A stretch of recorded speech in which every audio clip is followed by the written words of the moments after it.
Forget to subscribe and click the bell to get notifications. Okay, so that's a joint venture. Another process that may cost you a little bit more is going into purchasing tax liens or going to auctions.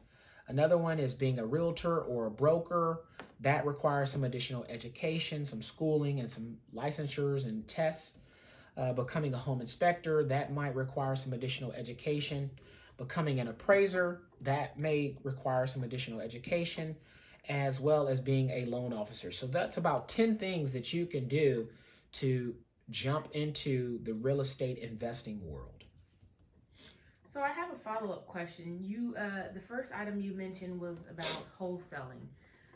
Being a real estate investor yourself, you get about 5 to 10 calls a day from wholesalers. If someone was looking to pursue that, how would you suggest they stand out? So that's interesting that you asked that question, because I have received a barrage of phone calls from wholesaling.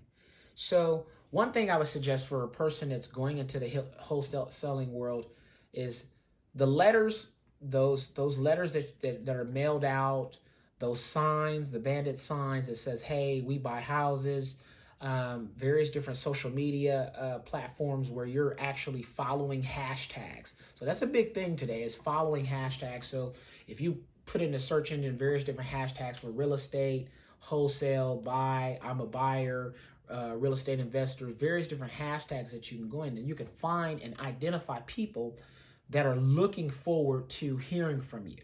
And so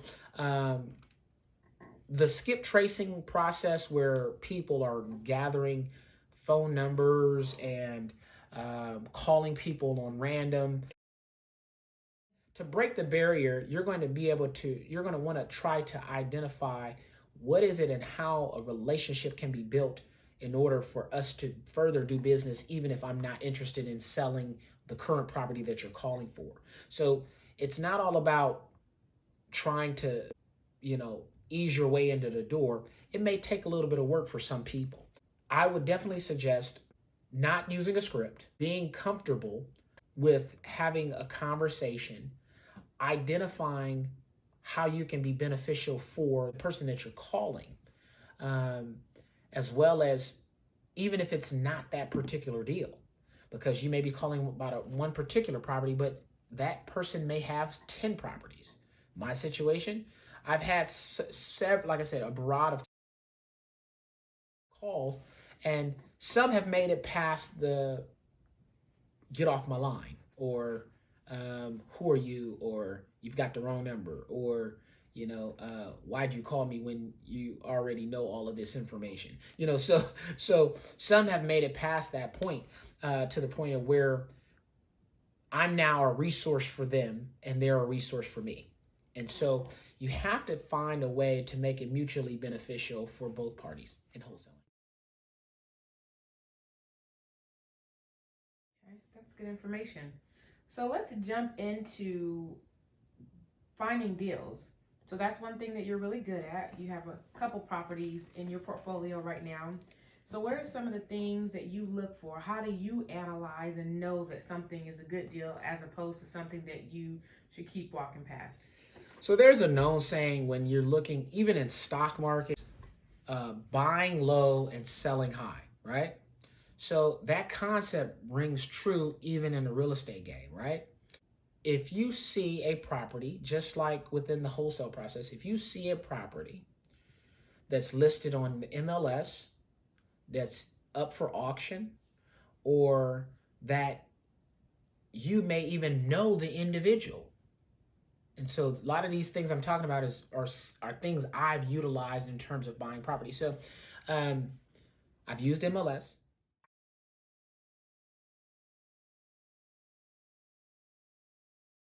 I've went to auctions, and as well as I've known someone that was selling a property. And so they have an idea of what they want to sell the property for in some situations.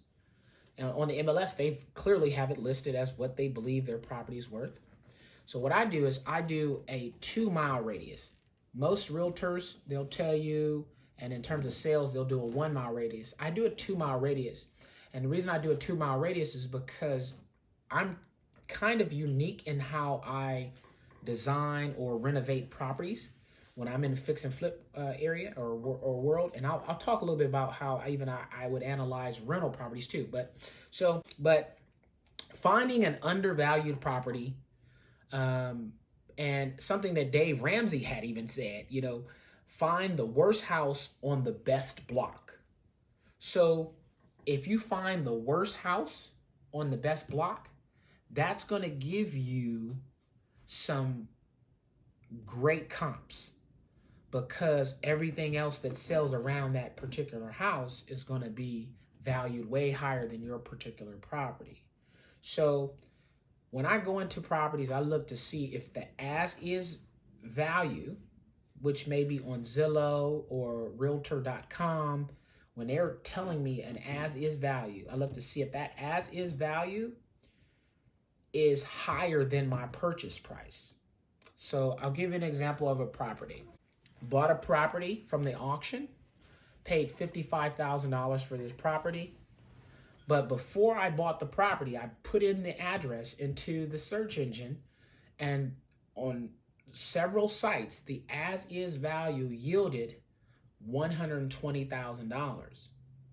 And so for me, it was a no-brainer. The as-is value was higher than the purchase price. Then I also looked at sold properties in the area. So if I was to buy a property that needed to be fixed up, of course, we'll talk a little bit later on about creating a budget for how much renovation cost, for utilities, for security, for insurance, and even in my situation for travel, what it looks like in terms of structuring out how I'm going to attack a property for a fix and flip. But nevertheless, you want to look at the sold properties in the area, and I still use that 2 mile radius as opposed to just the 1. But the 1 will give you a little bit more honed in on what your price could be when it comes time for appraisal time.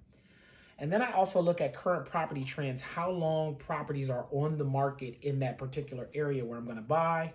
And then, of course, you have to have a price point.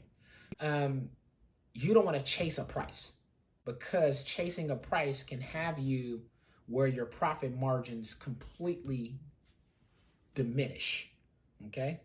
So you want to have a price point that you can stick to, and just realize that if you don't get this deal, you don't get this particular property, that's not the end all be all. There are more properties that will be on the market. There are more properties that will be sold. There are more houses that people will not pay the taxes on. There are more houses that will go under foreclosure. So you want to identify an undervalued property that already has value on day one. When you walk into the house, whether it's a beat up house or not, you want to buy a property that has equity already built into it when you buy it.